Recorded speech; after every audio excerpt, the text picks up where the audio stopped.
The fate of the Conrians is a cruel and cold story. A civilization whose scholars and innovators didn't heed the warnings of the past and let their arrogance cloud their judgment, leading to the discovery and permanence of creatures vile, dark, and corrupted.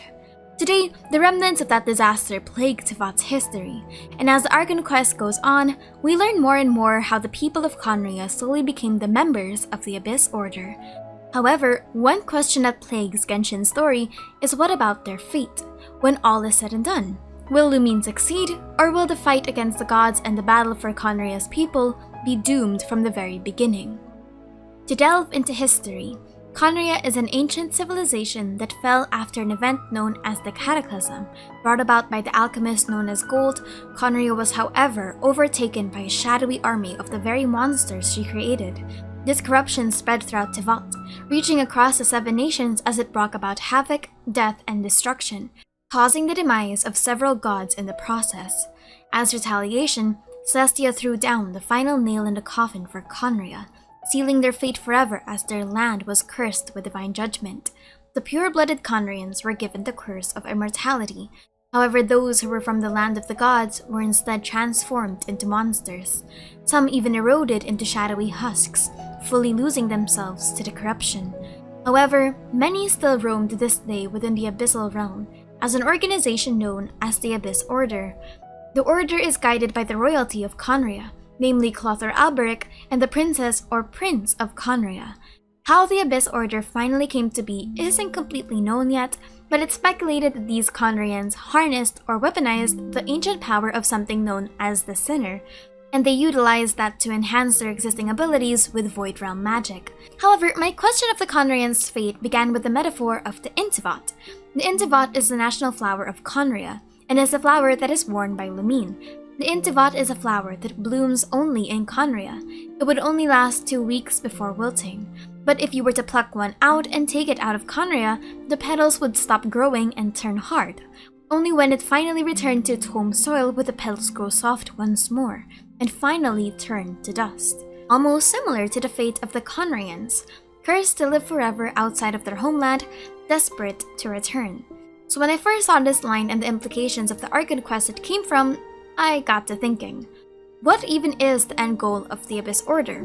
And based on everything that we know, is it even implausible? As far as we are aware, the final goal of the Abyss is a twofold plan of revenge against the thrones and the revival of the homeland. When we finally meet Lumine in the Archon Quest interlude of 1.4, she tells us that her war with Destiny is not yet over, not until the Abyss has engulfed the thrones. The word thrones in Genshin Impact has multiple contexts. It can refer to the 7 heavenly seats, or thrones, upon which the Archons are seated, allegedly. The thrones represent the divine authority that the Archons wore during the war, and they are the ultimate indication of power in Tevat. However, the second context is that the thrones can mean the higher gods of Tevat, or at the very least, the higher entities that may or may not have come from this world. Celestia's angelic motif hasn't been lost in Genshin's iconography, with not just its white, pure aura, but also their terminologies having both demonic and angelic connotations. The word throne, in angelology, or an ophonym, are creatures that function as the actual chariots of God driven by the cherubs. They are characterized by peace and submission and take on the form of wheels with many eyes. So, the Abyss Order wants to take revenge against the thrones, or at least against the gods for what happened to them centuries ago. And I would even go as far as to say that they want New World Order almost similarly to the Fatuis, which leads us to their second goal, the revival of the homeland. Genshin's world is tied intricately to the concept of fate, where people's actions and destinies are intertwined with each other's, like a loom. This is also connected to another concept known as Heimermine. To extase the self is not to die, but rather to die before death. That way, there is no life to be ended. Thus may one achieve eternity. This step is vital, for by this, may one avoid receiving a vision by some error. To receive a vision, to sell oneself to the fate of this world, to Heimermine, and to evermore lose the chance to walk the correct path. In Greek mythology, Heimermine is a goddess and being of fate, the orderly succession of cause and effect, or rather, the fate of the universe as a whole, as opposed to the destinies of individual people, almost connected to the constellations in Genshin Impact. So this is actually much scarier. because this means that whatever happened to the Conrians not only changed their destinies, but are also connected by a universal weave to the realities of the world altogether. However, in the Archon quest, we learn that the Loom of Fate is a plan by the Abyss which involves the creation of a mechanical god. This is done by taking the remnants of Asile from the first time he was slain, then piecing them together with both mechanical and divine artifacts, which include the corrupted inverted statue of Barbados. The Loom of Fate is also something deeper, a power strong enough to reweave another creature's fate anew. As we go through the story, we meet with Dainsleif and uncover a plan of an Abyss Lector to use ancient, celestial magic hidden within the chasm to try and cleanse away the curse of immortality. They plan to create a device that can amplify this ancient power by 100-fold, to hopefully be powerful enough to permanently subdue the curse of immortality. And in Caribert, we see that there is a chance for corrupted creatures to regain their lost memories. So one speculation is that the Loom of Fate is meant to disconnect the Conrians from this hierarchy, or at least to whatever divine rules Celestia imposed upon them by tampering with their destiny. However, the reverse of this now is what happens if you do remove something from destiny. Well, in the Archon quest, Caribert allegedly became something beautiful, but to say that he was even alive or healed is definitely out of the question. And when the Abyss Lectors tried to cleanse the Hilichurls and the Shadowy Husks, we see them writhe in pain or straight up die due to the process. Whatever this isn't the holy calming aura that Dainsleif first described. So the more that we unravel Conry and the Abyss Order's intentions, the more this question becomes relevant. Will they even succeed? Well, in my opinion, they won't.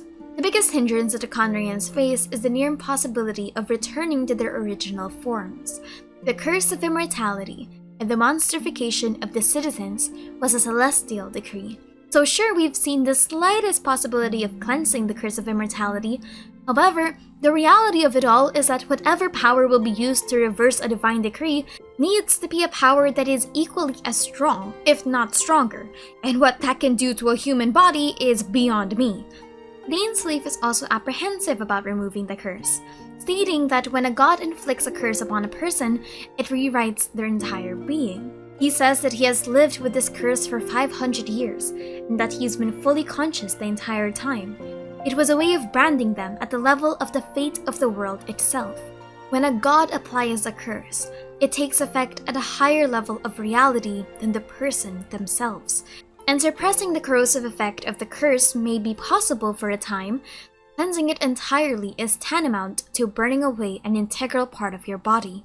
It is not a process that one could ever hope to survive.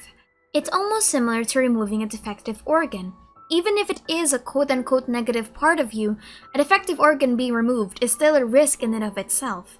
I honestly think that even if they become human, they've been so accustomed to their monstrous humanoid forms that at best, it would be an inconvenience and adjustment to their lives, and at worst, lethal. The whiplash could be absolutely mentally and physically taxing. Some can barely even accept that they've become monsters in the first place. The next problem with this plan is what if the heavenly principles retaliate against this transgression? Sure, they've been absent ever since the Cataclysm due to unknown reasons, but would they really just stand by and let the Conrians defy their punishment? Who is to say that when the Conrians do complete this cleansing device, Celestia wouldn't just kill them off? Or even worse, invoke a more powerful punishment. And even then, is the cleansing process and the Loom of Fate really the best way to go about restoring the homeland? Caribert completely disappeared, and Halfdan can hardly be considered as alive when he was cleansed. It's almost similar to when you consider Fontanian legacy, with how they're connected, and that they used to not have corporeal humanoid forms. But when they're cleansed of this, they return to the primordial waters, and they become Oceanids, and they lose their own human forms. But the main question is, so what if the Conrians fail? It's as the Abyss sibling said, if 1% is possible, then they should try, and surely the prospect of death at this point of their lives is a salvation. And even the Abyss sibling says it. To return to the natural cycle of life and death is the best possible outcome at this rate, instead of existing without a shred of dignity. Erosion in Genshin is a fate worse than death. So while I personally think that this plan isn't just irresponsible, but also impossible, in the grand scheme of things, just a semblance of agency for their own fate is enough to stir the hearts of the Conrians. A nation of dreamers, if you will. Reach for the stars, and hopefully you don't get burned in the process. But my name is Aster, and thank you for chilling with me.